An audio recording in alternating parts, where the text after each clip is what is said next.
Los seres humanos del siglo XXI hemos inventado muchas formas entretenidas de llenar el tiempo libre en nuestra vida sobrecargada de cosas. Cantamos y bailamos, hacemos deportes, nos acariciamos y besamos y vemos televisión. ¿Pero qué diversión nos gusta por sobre todo? Bueno, nos encanta gastar dinero. Algunos dicen que nuestra obsesión por comprar refleja una cierta decadencia, una cierta autocomplacencia. Pero yo creo que cada vez que sacamos una tarjeta plástica para comprar algo, estamos participando de lo que es una noble tradición, la evolución del capitalismo. Ahora estamos en una nueva fase del capitalismo, la era del comercio electrónico. Una era que ha cambiado la forma de hacer negocios, la forma de comprar y vender. Una edad introducida por una tecnología de transformación, la red mundial y dos de sus empresas fundamentales, Amazon.com e eBay. Es fácil olvidar lo revolucionarias que fueron estas empresas cuando recién salieron a la luz pública, en la década de 1990, y remecieron los grandes negocios hasta sus cimientos.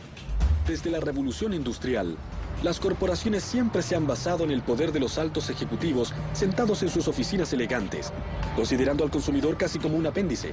Pero Amazon e eBay crearon un modelo nuevo de comercio, utilizando el poder de la Internet y de la gran masa de diversos individuos aquí abajo, a nivel de la calle.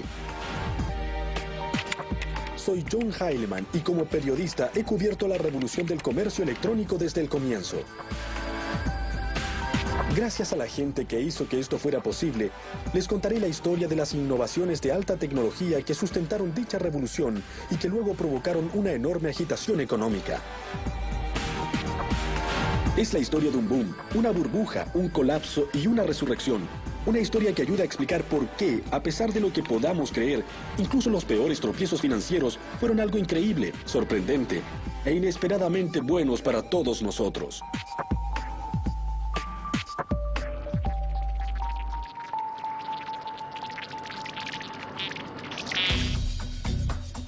Es casi un cliché, pero si buscan la próxima gran invención de alta tecnología, el mejor lugar donde buscar es una cochera. ¡Ah, sí! La cochera. El lugar en que, según la tradición tecnológica, se incubaron las grandes compañías, Hewlett Packard, Apple. La lista es interminable. La cochera que nos interesa hoy es el lugar de nacimiento de Amazon.com. Está en los suburbios de Seattle y perteneció a un hombre llamado Jeff Bezos. Bezos comenzó en Wall Street en la década de 1990. Era un hombre muy analítico, maniático de la hoja de cálculo y con la llegada de la red comenzó a pensar en forma sistemática sobre sus cualidades únicas y los productos que serían ideales para vender. Hizo lista tras lista, pero en el tope de todas ellas siempre figuraban los libros. Hay millones de libros activos o imprimiéndose en todo el mundo y se podía crear algo en línea que jamás podría existir de otra manera. No hay forma de tener una librería con millones de títulos. Bezos comenzó con Amazon en el verano de 1995. Alrededor de la misma época, otro joven en Silicon Valley, Pierre Omidyar, también estaba pensando mucho en la red. Hoy Omidyar es un multimillonario, pero entonces era otro programador idealista de software, pero con una idea interesante, una idea que se convertiría en eBay. Al comienzo, Pierre Omidyar y Jeff Bezos tenían una cosa en común. Pensaban que la red era un lugar para hacer negocios y no solo para divertirse. Pero fuera de eso, Pierre era de Venus y Jeff era de Marte. No podían ser más diferentes. Jeff se preocupaba de tener un plan, de la investigación de mercado, del análisis metódico. Y Pierre, bueno, no tenía un plan de negocios. No hizo ninguna investigación de mercado. Era solo un humilde codificador de software que pensaba que la idea de un sitio de remate en línea sonaba bastante bien. Era una idea de la que podía ocuparse él solo, trabajando en su computadora. Pensé que tal vez se podía usar la red y utilizar el poder de esta tecnología para reunir a la gente en un lugar y crear un mercado, un mecanismo de mercado que fuera en realidad eficiente, donde la gente corriente pudiera competir a un mismo nivel con grandes jugadores. Eso fue lo que siempre pensé hacer con eBay. Omidyar creía que un sitio de remates en la red sería más justo y más accesible que cualquier mercado existente. De modo que decidió hacerlo por su cuenta en un largo fin de semana de septiembre de 1995. Me senté el fin de semana del día del trabajo en mi casa y comencé a escribir códigos. Y fue algo realmente simple. Se podía crear un artículo, se podía poner en una lista, se podía obtener una lista de todos los artículos creados y se podía hacer ofertas por un artículo. y estaba listo para partir. Al comienzo, cuando las visitas al sitio de Omidyar comenzaron lentamente, en verdad habían pocas cosas. Algunos artículos de computación, una gran cantidad de artículos dispares, ropa interior autografiada de celebridades, algunos juguetes, una fiambrería de superhéroe. Es decir, parecía que fuera el comienzo de una empresa impresionante con gran potencial, o solo una pila de basura de segunda mano. Si piensan que era esto último, bueno, es una razón más por la que ustedes no son millonarios, y Pierre Omidyar sí lo es. El éxito llegó casi de inmediato para Amazon e eBay. A los pocos meses de lanzar su sitio, Omidyar ganaba miles de dólares en honorarios, y durante los primeros 30 días de vida de Amazon, en que los empleados se sentaban en escritorios hechos con puertas viejas, el sitio despachaba libros a 45 países diferentes y a todos los estados de Estados Unidos. El plan de negocios que teníamos era para un crecimiento muy lento. De hecho, tuvimos que descartar ese plan de negocios para hacer uno nuevo, porque los primeros clientes se convirtieron muy rápidamente a ese tipo de servicio. Pensamos que a la gente le tomaría bastante tiempo cambiar su forma de pensar y decidirse a comprar en línea. La sede original de Amazon se encontraba en la parte más sórdida de Seattle. Apenas sí tenían algunas cosas, pero a pesar de la escasez manifiesta de sus oficinas, los primeros trabajadores de Amazon participaban del sueño de Bezos. Todos mis colegas estaban muy emocionados. En verdad pensaban que habían agarrado a un tigre por la cola. Y era algo que se podía sentir, no era como ir a un lugar de trabajo común y corriente. Todos sentían que lograrían hacer historia.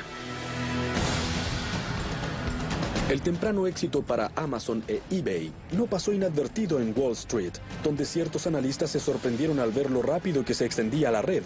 Uno de los más prominentes fue Henry Blodgett, que se convirtió en uno de los rostros del boom y luego fue uno de los chivos expiatorios del desastre. De pronto la compañía comenzó a publicar cifras increíbles trimestre tras trimestre. El desarrollo iba mucho más allá de lo que nadie nunca había mencionado. Era literalmente algo pasmoso de ver. Uno decía, ¿cómo puede crecer tan rápido?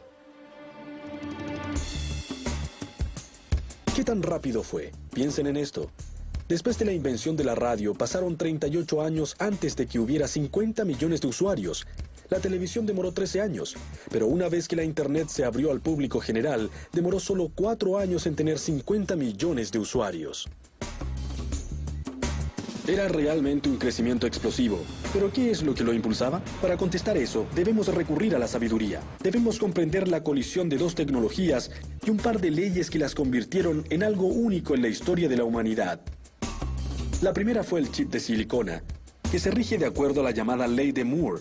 Establecida hace más de 40 años por Gordon Moore, cofundador de Intel, la ley de Moore establece que la velocidad y potencia de los circuitos integrados, desde los microprocesadores a los chips de memoria, se duplica cada 18 meses. La primera reacción a ello podría ser, ¿y qué? Resulta que si se considera este proceso en el tiempo, se ve cuántas fases de duplicación se necesitan para alcanzar una cifra grande. No son muchas etapas, por ejemplo, para ir de 1 a 1 millón, se necesitan 20 etapas. De modo que en pocas etapas se obtiene un gran crecimiento. Esta duplicación asombrosa proviene de la capacidad de los ingenieros para hacer transistores más y más pequeños. Por eso las computadoras han pasado, en un tiempo sumamente corto, de máquinas gigantescas que llenaban toda una habitación a laptops superpotentes. Las innovaciones que se han hecho en los transistores más pequeños pueden depender de la forma en que se graban los transistores sobre la superficie de silicona, hasta cuáles son los materiales que se utilizan para su fabricación. Lo que Moore comprendió cuando anunció su ley tiene que ver con los ingenieros.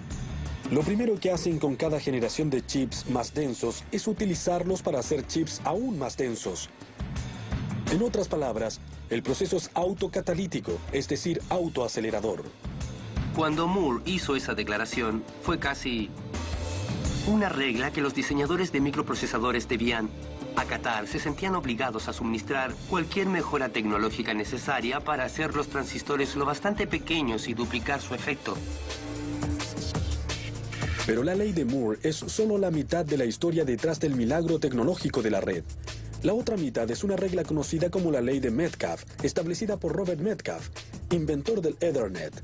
La ley de Metcalfe dice que cada nuevo nódulo, refiriéndose a algo como su computadora, que se agrega a la red no solo aumenta el valor de la red por +1, sino que la curva es mucho más profunda. Es la ley de la conectividad y así es como funciona. Si tenemos 2 usuarios. Hay una conexión entre ellos. Pueden hablarse mutuamente. Agreguemos otro usuario. Si tenemos 3 usuarios, eso da 3 conexiones posibles. Si agregamos otro usuario, eso nos da 6 conexiones. Así que vemos un cierto crecimiento. Vamos un poco más adelante. Si tenemos 10 usuarios, de hecho hay 45 conexiones posibles entre parejas de usuarios. Como ven, el crecimiento es en realidad bastante alto. De hecho, si pasamos a 100 usuarios, resulta que hay casi 5.000 parejas de usuarios posibles que pueden comunicarse entre sí. Lo que esto en verdad significa para el crecimiento de la Internet es que la Internet adquiere velocidad a medida que avanza. Eso quiere decir que a medida que aumenta el número de usuarios, también aumenta la utilidad de la red y con el tiempo terminan siendo aún más imperioso que nuevos usuarios se unan a ella. A mediados de 1990, las leyes de Moore y Metcalfe funcionaban a la par, alimentando una espiral ascendente. Computadoras más rápidas y potentes se conectaban cada vez más, haciendo que la red fuera exponencialmente más útil y también popular. Aunque la gente de Wall Street no tenía idea cómo funcionaba todo esto de la tecnología, podía ver que este asunto de la Internet realmente estaba despegando y se convertía en un auténtico medio de comunicación, lo que quería decir que había mucho dinero que ganar. Y cuando la ignorancia se une al entusiasmo desenfrenado y la codicia, bueno, ya saben lo que quiere decir. Quiere decir que una fantástica burbuja financiera está a la vuelta de la esquina.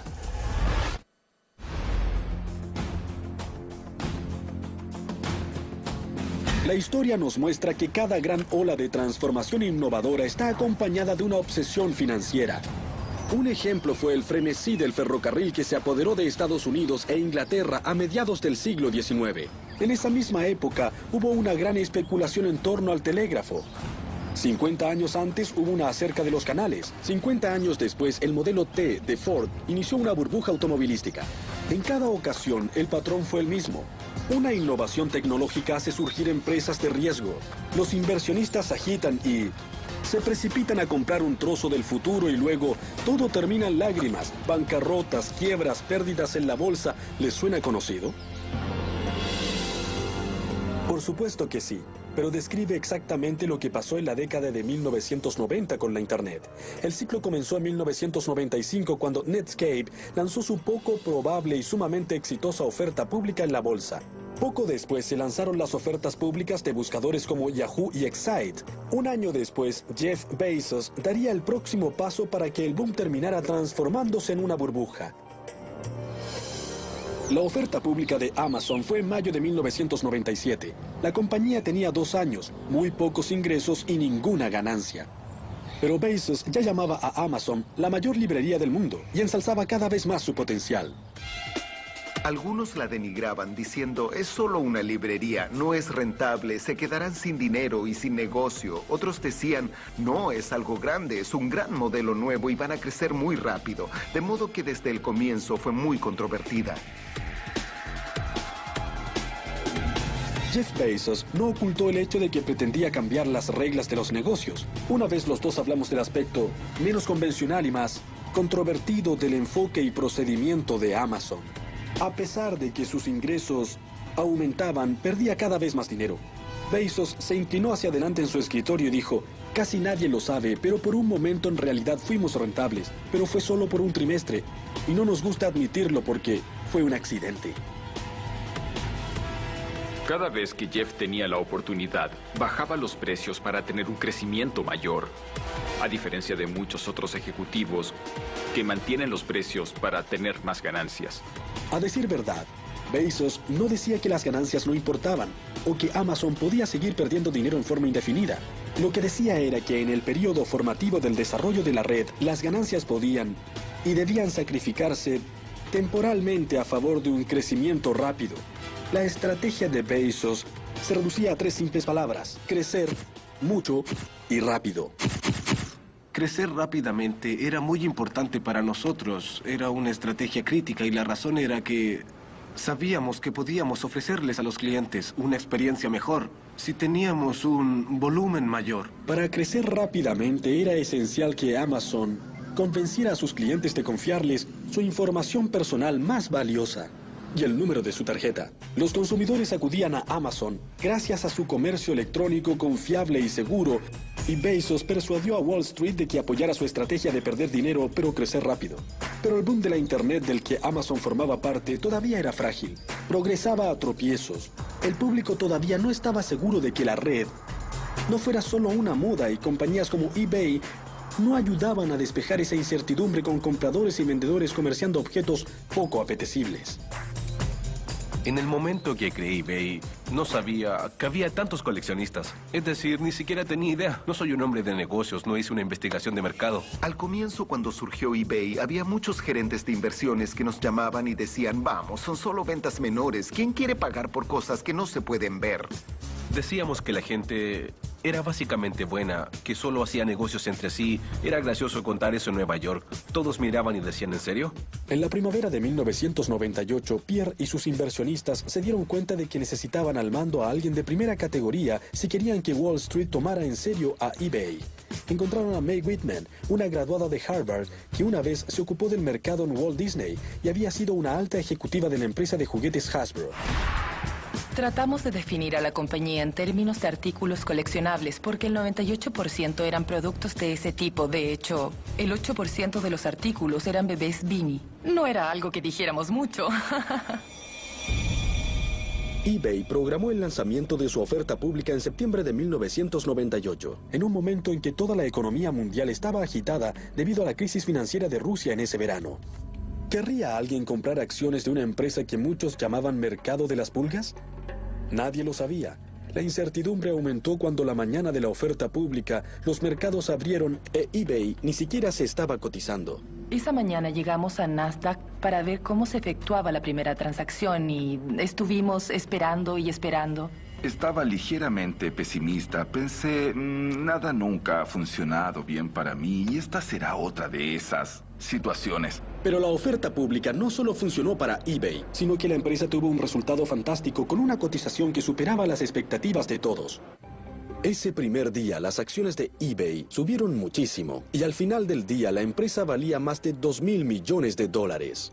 La emisión era de $18 por acción y creo que terminó transándose a $50. Mi socio en esa época tomaba fotos de la pantalla de televisión de CNBC cada vez que el marcador cambiaba porque pensaba, mi vida ha cambiado para siempre, es fantástico. Mientras tanto, Wall Street estaba observando a Amazon y le gustaba lo que veía. A finales de ese año, Henry Blodgett, que encabezaba la tropa, declaró que a pesar de que Amazon todavía anunciaba grandes pérdidas, sus acciones doblarían su precio dentro de un año.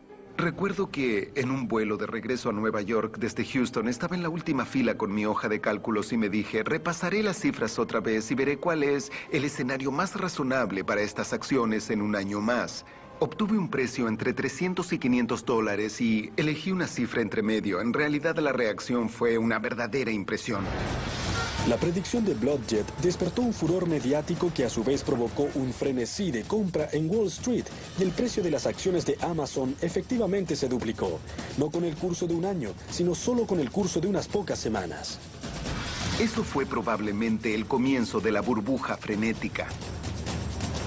Los tropiezos del comienzo de la burbuja de la Internet habían terminado y comenzaba la era de la locura incontrolada. De pronto, millones de americanos e inversores de todo el mundo ordenaban a sus agentes que compraran acciones de cualquier compañía que tuviera .com, alimentando así un frenesí especulativo como el de la burbuja de tulipanes de Ámsterdam en el siglo XVII.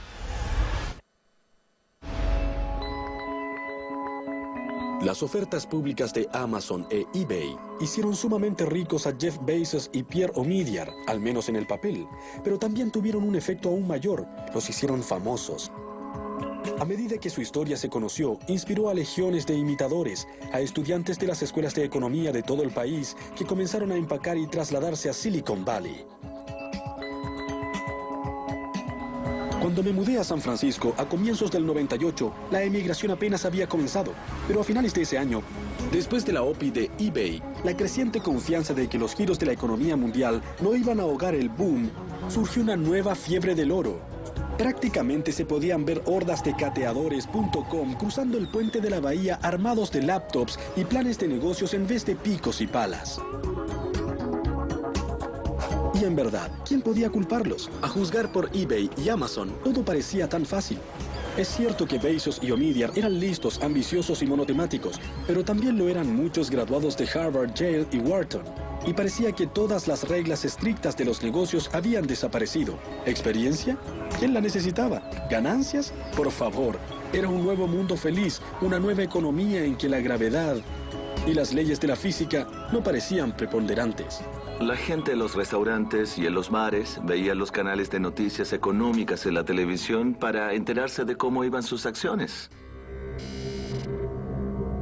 Entre todas las fuerzas que impulsaban el boom.com, ninguna era más profunda que la democratización del mercado de valores que quitó el poder a profesionales de Wall Street y nos dio a todos la capacidad de comprar y vender acciones desde la comodidad de nuestra casa. Para cierto tipo de personas, esta actividad se convirtió en una obsesión. Los llamaban operadores de un día y comenzaron a hacer que la bolsa se viera como un casino barato. Los operadores de un día compraban acciones por la mañana y las vendían por la tarde. ¿Y dónde obtenían esos operadores de pacotilla la información en la que basaban sus astutas maniobras? Pasaban mucho tiempo buscando chismes en las salas de chat del mercado de valores. Y más importante aún, pasaban todas las horas de vigilia viendo CNBC. Era como un deporte nacional, casi una obsesión. Y la gente que nunca había soñado con comprar acciones se dedicó a hacer eso con pasión. Gracias al apetito insaciable de los medios de comunicación y los mercados por cualquier compañía asociada con el comercio electrónico, parecía que cualquier codificador de software del país intentaba satisfacer ese apetito. Uno de esos programadores era Philip Kaplan, quien más tarde iniciaría un sitio que describía las debilidades de la burbuja.com. Salía a proponer alguna idea y literalmente abandonaba la reunión con un cheque por 40,000 o más, $100,000. Había tanto dinero dilapidado en esas cosas que era casi como salir con una red para ver si podías atrapar un poco. Por supuesto que el dinero fluía más libremente en Silicon Valley, donde comenzó a reinar una cultura de un absurdo exceso de autopublicidad. Un servicio de venta de billetes con sede en San Francisco celebró su cambio de nombre con una fiesta para 3,000 personas en un hangar aéreo.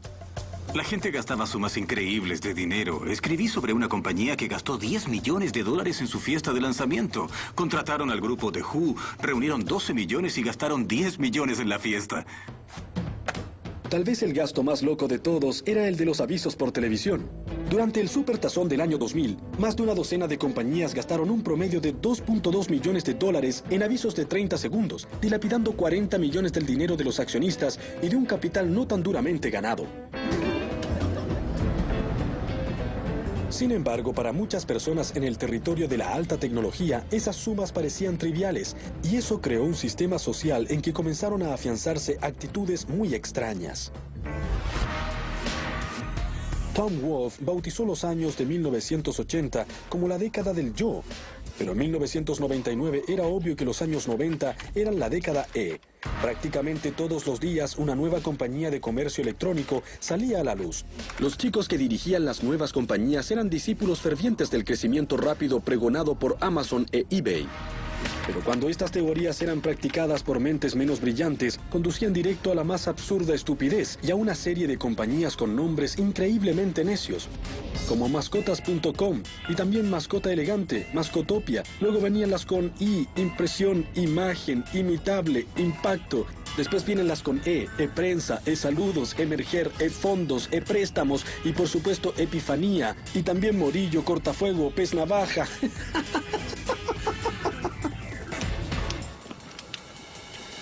Pocas de estas compañías tenían una razón convincente para existir, y menos aún, una estrategia básica o alguna noción de economía. Fue una época muy cargada, llena de energía, diría que casi frenética, en que era demasiado fácil perder la perspectiva y parte del criterio.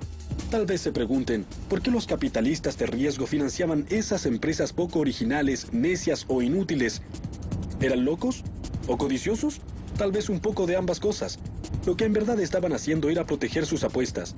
Sabían que muchas de las .com estaban condenadas desde el comienzo, pero pensaban que una en cada categoría podría sobrevivir o incluso prosperar, y estaban dispuestos a arriesgar un par de millones de dólares para no quedar fuera. Bueno, estábamos jugando con fuego, pero teníamos que hacerlo o quedábamos fuera del juego. ¿Qué pasaba con los profesionales financieros de Wall Street? ¿No se daban cuenta de que estábamos en medio de una burbuja absurda y especulativa? Mucha gente pensaba que no todas iban a sobrevivir, pero no sabían exactamente cuáles o cuánto tiempo tomaría todo. Mientras tanto, la paliza que recibíamos por no controlar el sector, por sentarnos y decir se vendrá abajo, significaba que muchos perdían su trabajo. Blodgett sabía que muchas compañías de comercio electrónico eran poco sólidas, pero su argumento era que esa no era necesariamente una buena razón para no comprar sus acciones. El problema es que ocasionalmente expresaba su verdadera opinión de estas empresas en correos electrónicos privados. Más tarde, cuando la burbuja reventó, eso lo perjudicaría. El boom de la Internet se había convertido oficialmente en una burbuja especulativa, pero no era la única locura financiera que ocurría en esa época. Había una segunda, emparentada relativa a las telecomunicaciones. Varias compañías competían por enterrar miles de kilómetros de cables de fibra óptica en el suelo para responder a la demanda de banda ancha que hacía funcionar la Internet. Para comprender qué es importante debemos hablar de cosas técnicas, como gran parte de la tecnología de la Internet. La fibra óptica depende de las extraordinarias propiedades de materiales corrientes. El chip de silicona se origina en la arena y el cable de fibra óptica está hecho ya sea de vidrio o de plástico. La fibra es básicamente una hebra de vidrio tan delgada como un cabello humano que lleva rayos de luz. La luz viaja en líneas rectas, pero la fibra se dobla y se retuerce durante miles de kilómetros, de modo que uno esperaría que la luz escapara en la primera vuelta. Bueno, para evitar que eso suceda, la fibra está recubierta con una suerte de superficie reflectante que mantiene la luz adentro. Pero, ¿cómo pueden rayos de luz permitir la transmisión de textos e imágenes, videos, correos electrónicos y todo el resto? Aprovechan una idea muy simple, que se remonta a la época en que los barcos en alta mar debían encontrar una forma de comunicarse. Se mandaban mensajes luminosos usando el código Morse. Una combinación de destellos largos y cortos se descodificaba como las letras del alfabeto. Así es como la fibra usa la luz para transportar información. La luz no es un flujo continuo, es un flujo de pulsos que representa los unos y los ceros de los códigos de computación. Pero mientras un operador de código Morse puede enviar máximo 1 o 2 destellos de luz por segundo, los cables de fibra óptica pueden llevar 10.000 millones de pulsos de información digital por segundo. Bien. La pregunta que pueden hacerse es, ¿cómo logró la Internet hacer frente a esa explosión masiva de usuarios y de información? ¿Por qué simplemente no se detuvo? La respuesta se encuentra en una idea sumamente brillante, pero muy sencilla que todos conocemos, pero en un contexto diferente. Resulta que la información es dirigida en la Internet en una forma muy similar a como las señales de tránsito dirigen a los automovilistas. Así es como funciona. Digamos que ustedes salen de Nueva York y quieren ir a Boston. Cuando todavía están lejos de Boston, ven señales en el camino que dicen: Boston, mantenga su derecha. En las grandes carreteras, uno se informa sobre los grandes destinos. En las carreteras más pequeñas, uno se entera de los destinos progresivamente más pequeños. ¿Bien? Ahora, ¿cómo encajamos todo esto en la Internet? Resulta que, si estoy en San Francisco o Nueva York y quiero ir a Harvard en la Internet, no necesito saber a qué computadora en Harvard quiero ir porque estoy tan lejos que lo único que me importa es avanzar hacia ese portal que va hacia todo Harvard. ¿Útil? Absolutamente. Pero el problema fue que las empresas que estaban poniendo todos esos cables se adelantaron demasiado, construyeron demasiado, gastaron demasiado. Demasiadas compañías estaban haciendo lo mismo sin pensar en los costos ni en las consecuencias. En 1999 fue un año salvaje, casi imposible de comprender ahora.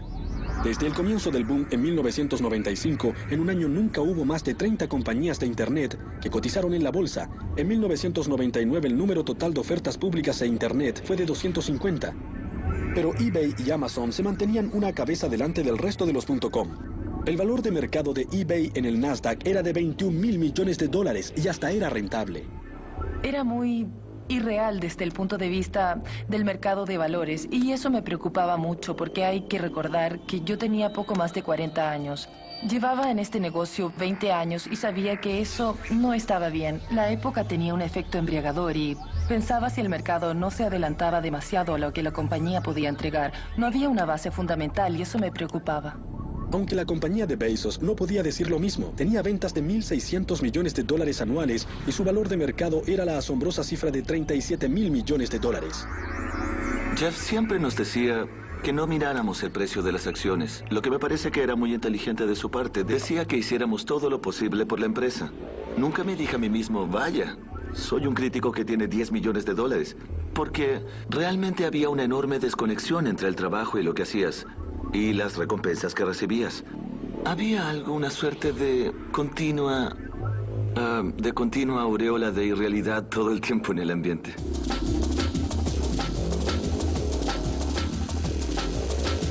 A medida que se acercaba el cambio de milenio, Jeff Bezos recibió un honor que en el pasado había sido otorgado a gente como Mahatma Gandhi, Martin Luther King y Adolfo Hitler.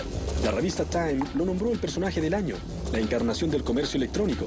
Para Bezos era un honor, una señal que lo elevaba al panteón de las grandes figuras americanas de los negocios.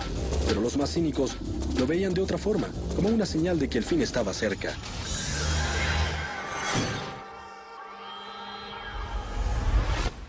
Puede que los epicentros de la burbuja de la Internet estuvieran en Silicon Valley y Wall Street, pero había un jugador fundamental que residía en Washington, D.C., el presidente de la Reserva Federal, Alan Greenspan. Aunque Alan Greenspan, que en una exuberancia irracional alimentaba la burbuja durante los años 90, hizo muy poco para tratar de desinflarla. Greenspan creía que la tecnología estaba creando una nueva economía, una en que las viejas reglas ya no eran aplicables.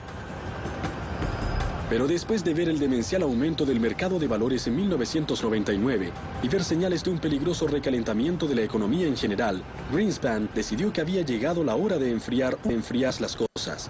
En febrero del año 2000 y luego en marzo, Greenspan aumentó la tasa de interés a su mayor nivel desde 1995, señalando que estaba realmente decidido a poner término a la burbuja. Al mismo tiempo que Greenspan tomaba medidas, Wall Street comenzó a ver a sus mimadas.com en forma más severa. Todos esperaban que las vacaciones de fin de año trajeran un gran aumento en los ingresos de las compañías electrónicas, pero se vieron desilusionados. De pronto Wall Street comenzó a dudar de la sabiduría de crecer tan rápido y a sospechar que muchos de los minoristas de la red eran solo un castillo de naipes, algo que Phil Kaplan, programador y cronista de las compañías, sabía ya hace tiempo.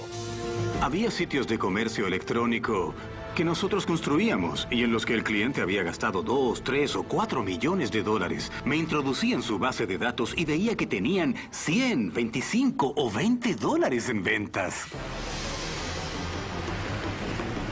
El 14 de abril de 1912, el Titanic tuvo un choque fatal con un iceberg y se hundió en el fondo del océano. Exactamente 88 años después, la economía de la Internet se enfrentó a un destino similar. En lo que luego se conocería para siempre en Wall Street como el Viernes Negro, el Nasdaq cayó nada menos que 355 puntos, terminando con una semana terrible en el que el índice había bajado más del 25%, el mayor colapso en la historia del mercado de valores. En la víspera del Viernes Negro, no fueron solo las compañías inútiles las que se encontraron en problemas. Incluso la poderosa Amazon estaba sitiada en las encrucijadas de Wall Street, luchando por sobrevivir. Incluso para Amazon el resultado no era previsible. Casi llegaron a la bancarrota.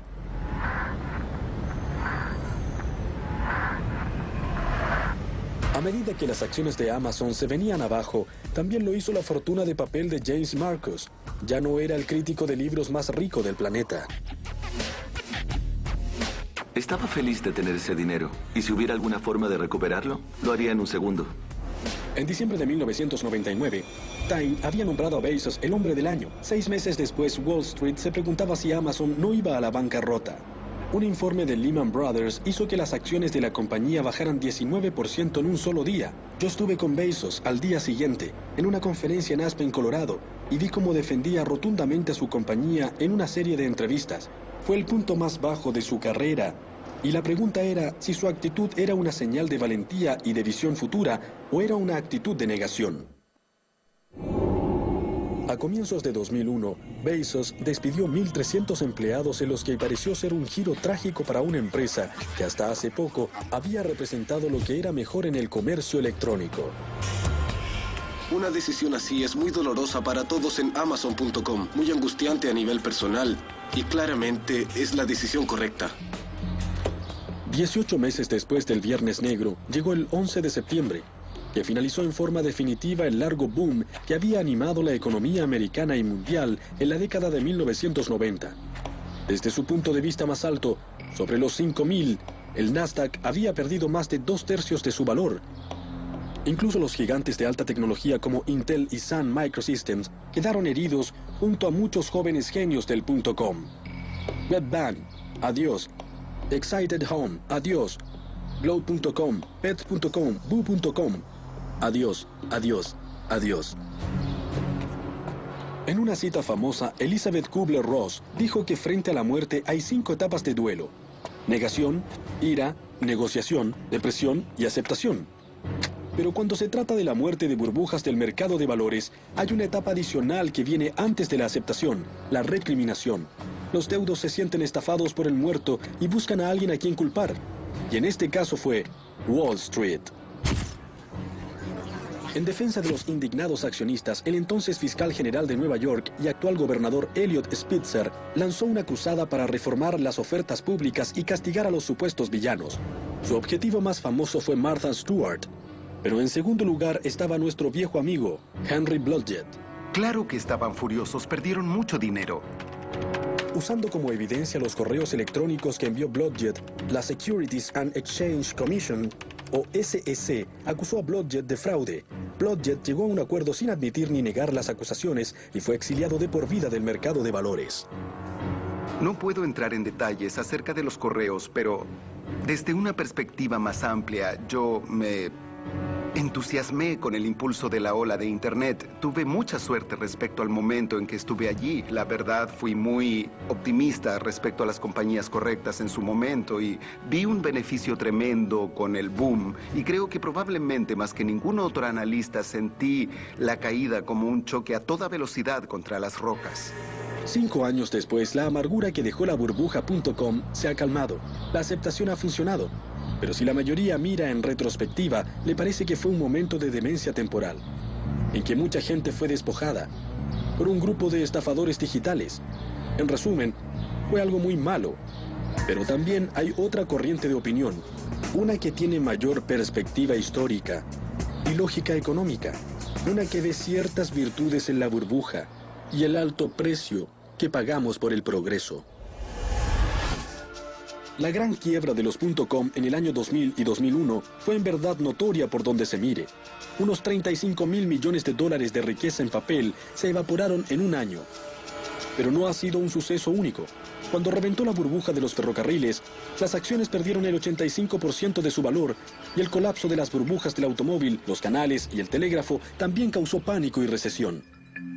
Pero de esas burbujas surgieron las comunicaciones masivas y la red de ferrocarril que son vitales para nuestra vida diaria.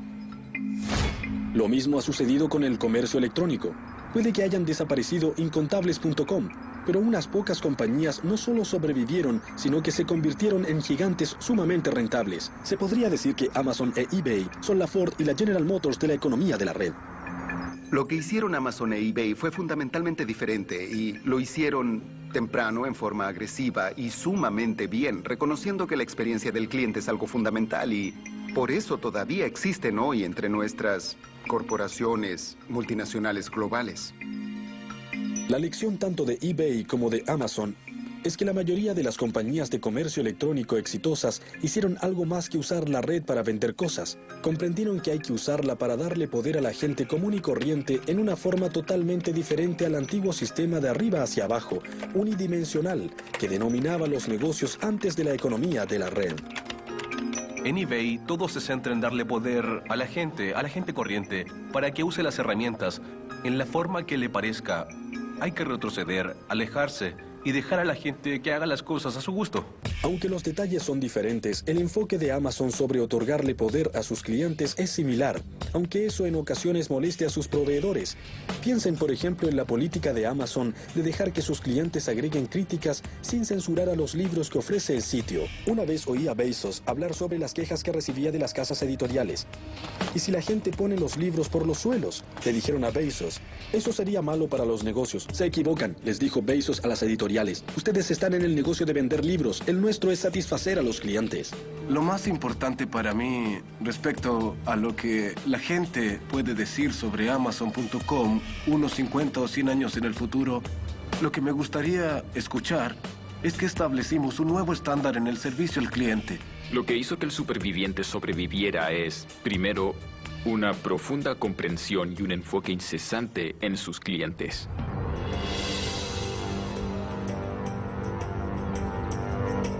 Pero tal vez se pregunten, ¿qué hay de los perdedores? Seguramente todo el dolor, el sufrimiento y la destrucción de riqueza es mayor que la supervivencia de unos pocos. En plena crisis le hice esa pregunta a Andy Grove, el legendario presidente de Intel. Grove es un escéptico congénito y durante la burbuja.com fue un opositor. Pero luego su argumento fue que la burbuja realmente había sido algo bueno. Dijo que esa increíble locura evaluadora había atraído sumas astronómicas de millones de dólares a la construcción de la infraestructura de la Internet, desde los cables de fibra óptica a la base de datos de los clientes de Amazon. Y luego agregó que aunque esa infraestructura igual se había construido, ocurrió en un periodo de 5 años en vez de 15, lo que fue una ventaja para Estados Unidos y el mundo. Grove también expuso otro argumento, que las .com habían prestado un servicio invaluable al aterrorizar completamente a las empresas tradicionales. Las obligaron a tomar en serio la red y a convertirse en compañías de Internet casi contra su voluntad.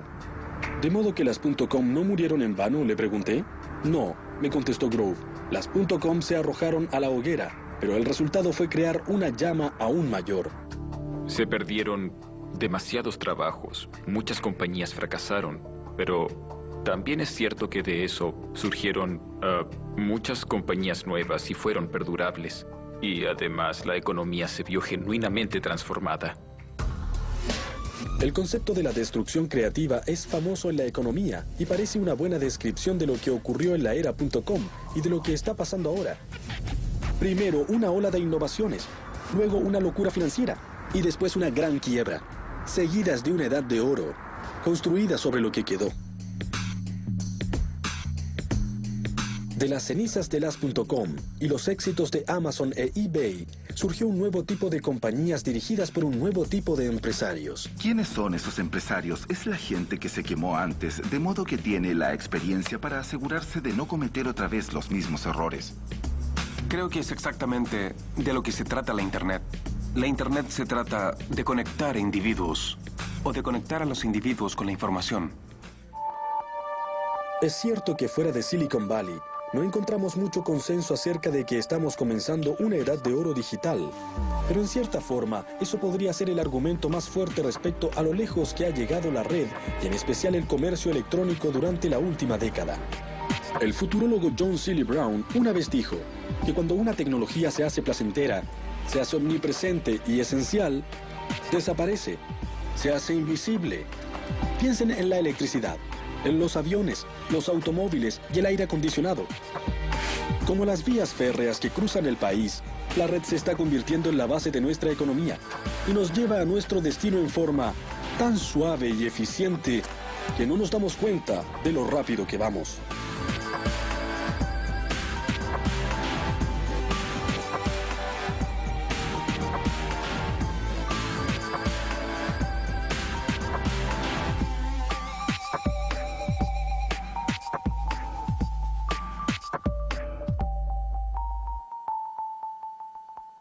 Pensé que tal vez se podía usar la red y utilizar el poder de esta tecnología para reunir a la gente en un lugar y crear un mercado, un mecanismo de mercado que fuera en realidad eficiente, donde la gente corriente pudiera competir a un mismo nivel con grandes jugadores. Eso fue lo que siempre pensé hacer con eBay. Omidyar creía que un sitio de remates en la red sería más justo y más accesible que cualquier mercado existente. De modo que decidió hacerlo por su cuenta en un largo fin de semana de septiembre de 1995. Me senté el fin de semana del día del trabajo en mi casa y comencé a escribir códigos. Y fue algo realmente simple. Se podía crear un artículo, se podía poner en una lista, se podía obtener una lista de todos los artículos creados y se podía hacer ofertas por un artículo. Y estaba listo para partir. Al comienzo, cuando las visitas al sitio de Omidyar comenzaron lentamente, en verdad habían pocas cosas. El mundo y se podía crear algo en línea que jamás podría existir de otra manera. No hay forma de tener una librería con millones de títulos. Bezos comenzó con Amazon en el verano de 1995. Alrededor de la misma época, otro joven en Silicon Valley, Pierre Omidyar, también estaba pensando mucho en la red Hoy Omidyar es un multimillonario, pero entonces era otro programador idealista de software, pero con una idea interesante, una idea que se convertiría en eBay. Al comienzo, Pierre Omidyar y Jeff Bezos tenían una cosa en común. Pensaban que la red era un lugar para hacer negocios y no solo para divertirse. Pero fuera de eso, Pierre era de Venus y Jeff era de Marte. No podían ser más diferentes. Jeff se preocupaba de tener un plan, de la investigación de mercado, del análisis metódico. Y Pierre, bueno, no tenía un plan de negocios. No hizo ninguna investigación de mercado. Era solo un humilde codificador de software que pensaba que la idea de un sitio de remate en línea sonaba bastante bien. Era una idea de la que podía ocuparse él solo, trabajando en su computadora. Sorprendente e inesperadamente buenos para todos nosotros.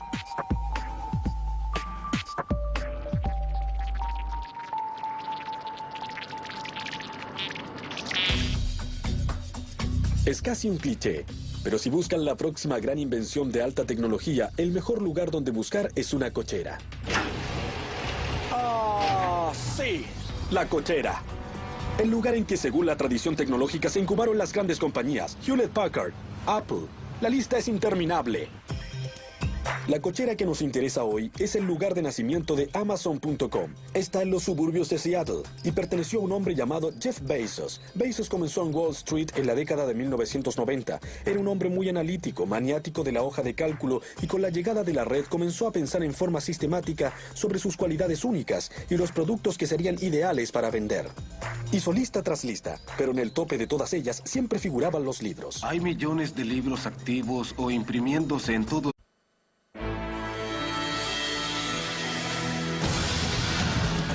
Los seres humanos del siglo XXI hemos inventado muchas formas entretenidas de llenar el tiempo libre en nuestra vida sobrecargada de cosas. Cantamos y bailamos, hacemos deportes, nos acariciamos y besamos y vemos televisión. ¿Pero qué diversión nos gusta por sobre todo? Bueno, nos encanta gastar dinero. Algunos dicen que nuestra obsesión por comprar refleja una cierta decadencia, una cierta autocomplacencia. Pero yo creo que cada vez que sacamos una tarjeta plástica para comprar algo, estamos participando de lo que es una noble tradición, la evolución del capitalismo. Ahora estamos en una nueva fase del capitalismo, la era del comercio electrónico. Una era que ha cambiado la forma de hacer negocios, la forma de comprar y vender. Una edad introducida por una tecnología de transformación, la red mundial y dos de sus empresas fundamentales, Amazon.com e eBay. Es fácil olvidar lo revolucionarias que fueron estas empresas cuando recién salieron a la luz pública, en la década de 1990, y remecieron los grandes negocios hasta sus cimientos.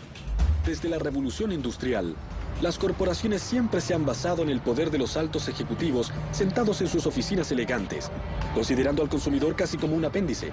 Pero Amazon e eBay crearon un modelo nuevo de comercio, utilizando el poder de la Internet y de la gran masa de diversos individuos aquí abajo, a nivel de la calle. Soy John Heilemann y como periodista he cubierto la revolución del comercio electrónico desde el comienzo. Gracias a la gente que hizo que esto fuera posible, les contaré la historia de las innovaciones de alta tecnología que sustentaron dicha revolución y que luego provocaron una enorme agitación económica. Es la historia de un boom, una burbuja, un colapso y una resurrección. Una historia que ayuda a explicar por qué, a pesar de lo que podamos creer, incluso los peores tropiezos financieros fueron algo increíble.